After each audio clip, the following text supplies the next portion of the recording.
Ukraine संकट पर प्रधानमंत्री नरेंद्र मोदी की पैनी नजरें हैं।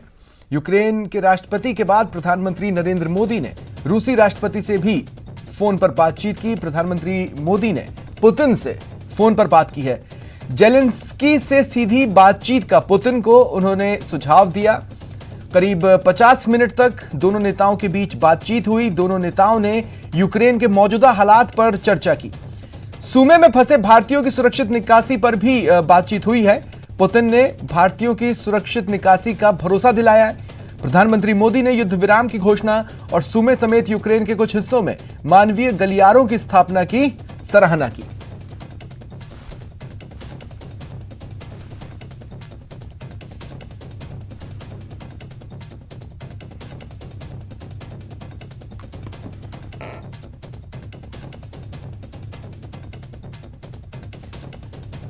यूक्रेन में चल रहे युद्ध के बीच छात्रों का आना लगातार जारी है। आज हिंडन एयरपोर्ट पर 3 छात्र पहुंचे।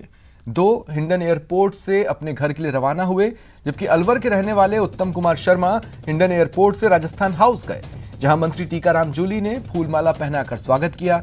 छात्र के परिजन और दादाजी मौजूद रहे। मेडिकल साइंस की पढ़ाई कर रहे छात्र उत्तम कुमार शर्मा ने कहा कि मैं खारकीव में फंसा था, बंकर में रहते जब 8 दिन हो गए तो हमने दादाजी से फोन पर बात की और उन्होंने हमें हनुमान चालीसा का पाठ करने का सुझाव दिया।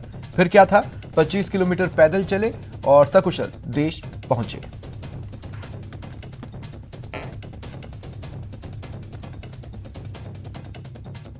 वेस्टर्न साइड एकदम सेफ है सब, वहाँ पे अभी रशिया अटैक नहीं कर रहा है। जो भी हालत खराब है वो बॉर्डर की साइड है बस। अब वहाँ खारकीव में जो है बंकर में हनुमान चालीसा पढ़े, हाँ, यह विचार कैसे मन में आया? ये विचार आया था क्योंकि हम ऑलमोस्ट 8 दिन से बंकर में थे, जैसे कि मैंने बताया। तो ये था कि हम सब बहुत ज़्यादा पैनिक कर रहे थे क्योंकि पूरे दिन बम गिरते रहते थे, बिल्डिंग वाइब्रेट होती रहती थी, सबके घर वाले रोते थे फ़ोन पे, तो उससे डबल पैनिक हो जाता था। सब बहुत पैनिक कर रहे थे। तो वही मैंने दादा से बात की। दादा ने बोला कि भगवान का नाम लो, हनुमान चालीसा पढ़ो। तो हम दिन में रोज़ 1 दिन हनुमान चालीसा पढ़ लेते थे 1-2 बार। उससे बस ज़्यादा तो कुछ नहीं, बस पैनिक नहीं होता था और हम काम रहते थे। ऐसे समय में सही कहा, जब घर वाले फ़ोन करते हैं तो वो अलग उनकी स्थिति रहती है। बच्चे की स्थिति ऑलरेडी वो तो सारी चीज़ें अपने सामने ही देख रहा है। घर वाले आने वाले समय की चिंता करते हुए चिंतित रहते हैं, तो काफ़ी दिक्कतें ऐसे समय में रहती है। तो निश्चित तौर पर ये एक प्रकार से बहुत अच्छा रहा। सभी बच्चों ने जो मिलकर हनुमान चालीसा भी पढ़ा। बाकी मैं ये कहना चाहूँगा कि अभी बहुत ही जल्दी लगभग हमारे सभी छात्र आ जाएंगे और अभी सुमी बचा है मुख्य तौर पे। सुमी से जैसे ही फ्लाइट आएंगे तो सारे बच्चे सुरक्षित घर पहुँचेंगे। मुझे पूर्ण विश्वास था अपने इष्ट के ऊपर और मैंने इसको जब वहाँ ज्वाइन करवाया था तभी हनुमान जी की फ़ोटो दी थी, हनुमान चालीसा कि भाई डेली हनुमान जी के आरती करोगे, आप पूजा करोगे और जब भी कोई भी संकट हो हनुमान जी का हनुमान चालीसा पढ़ना, बेटा बिल्कुल सही हो जाओगे, बिल्कुल सारे संकटों से दूर हो जाओ। रूस यूक्रेन संकट के बीच यूक्रेन में फंसे भारतीय बच्चों को सकुशल स्वदेश लाने की मुहिम जारी है। मुख्यमंत्री अशोक गहलोत के अहम फैसले पर सरकारी खर्च पर इन बच्चों को घर तक पहुंचाने की व्यवस्था की गई। इसी कड़ी में रविवार को अलग अलग फ्लाइट से संभाग के 4 विद्यार्थी उदयपुर के डबोक एयरपोर्ट पहुंचे। इनमें बांसवाड़ा के 2, प्रतापगढ़ का 1 और 1 उदयपुर के ऋषभदेव से है। डबोक एयरपोर्ट पर एडीएम ने इनका स्वागत किया। इन बच्चों को राज्य सरकार की तरफ से सरकारी खर्च पर अपने घरों के लिए रवाना किया गया।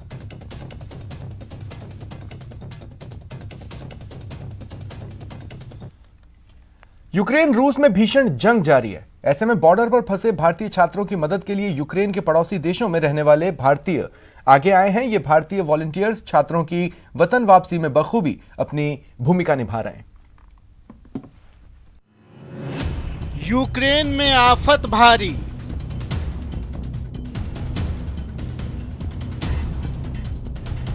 बमबारी और बर्बादी।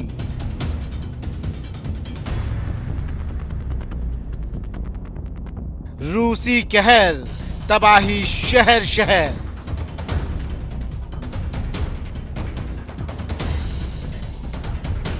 वॉलंटियर्स को आवाज लगाई, अपनों की वतन वापसी कराई।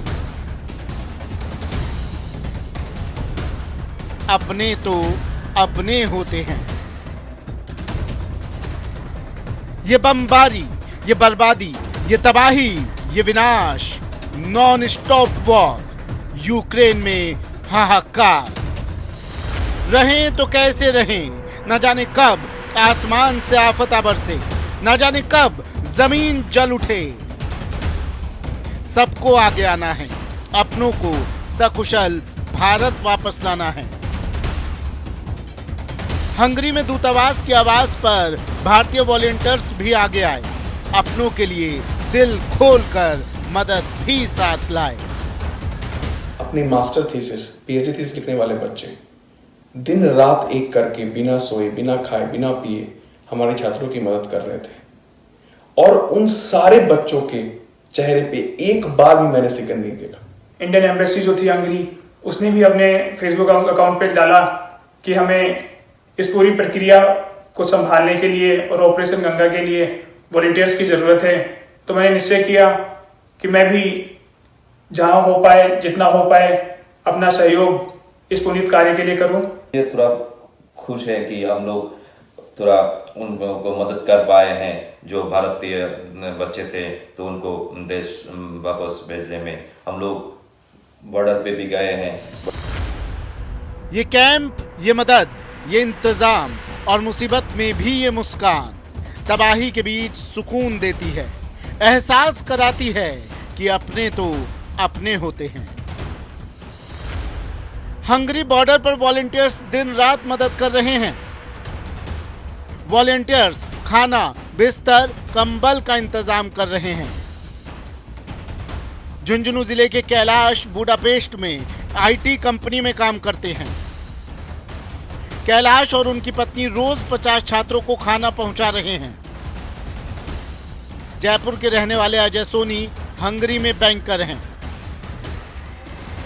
अजय ने जोहौनी के मेयर के साथ राहत कैंप लगाया है। कैंप में भारतीय छात्रों के लिए इमिग्रेशन की प्रक्रिया, कैंप में खाना और रहने का इंतजाम किया जा रहा है। छात्रों को बस या ट्रेन से बुडापेस्ट भेजा जा रहा है। मुसीबत में प्रदेश में मिली ऐसी मदद पर छात्र भी वॉलंटियर्स का खूब शुक्रिया अदा कर रहे हैं। यहाँ पे रहने का, हंगरी में रहने का और खाने पीने का जो भी व्यवस्था है, ये यहाँ के इन जो वॉलंटियर्स हैं, जो कि इंडियन मेंबर्स हैं इवन देमसेल्फ, और यहाँ के कई होटल्स कोऑपरेट कर रहे हैं खाने वगैरह के लिए। तो यहाँ पे हर एक पॉइंट पे हर एक बंदा अपनी अपनी तरफ से कुछ ना कुछ किए जा रहा है। ये जो जितना पूरा मिशन है, ये किसी एक को क्रेडिट नहीं दे सकते हैं हम लोग। तो 22 को इंडियन एम्बेसी एक फॉर्म एडवाइजरी मतलब इशू करती है, जिसमें वो कहती है कि you should not wait for university, उनके कंफर्मेशन की आप वेट बिल्कुल ना करें। उसके बाद हम डिसाइड करते हैं कि हम छोड़ के जाएंगे। देश हो या प्रदेश, एक बार फिर हमने साबित कर दिया है कि जब बात एकता की हो, इंसानियत और मानवता की हो, तो आगे, सबसे आगे होते हैं हिंदुस्तानी। महेश दाधीच, न्यूज़ 18, जयपुर।